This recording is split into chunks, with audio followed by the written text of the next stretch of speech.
वर्साचो सदो काळ 30वें सातोळे मंगळार. लुका प्रमाणे जेजू क्रिस्ताचे शुभ वर्तमान, अध्याय 13 वळी 18 ते 21. जेजून म्हटलें, देवाचे राज कित्या सारकें म्हणचे, खंयचे वस्तूक हांवें ताची सर करची ते सांसवाच्या बिया सारकें. एका मनशान तें घेतलें आनी आपल्या पोरसान रोयलें.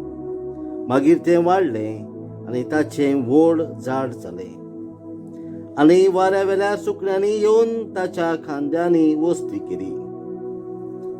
आनी ताणें आनी एक सांगलें, देवाचे राज कसले वस्तूक सर करूं? ते अशें, एके बायलेन आमटें घेतलें आनी 3 मापां पिठान तें पुरलें आनी सगळेंच पीठ फुगलें.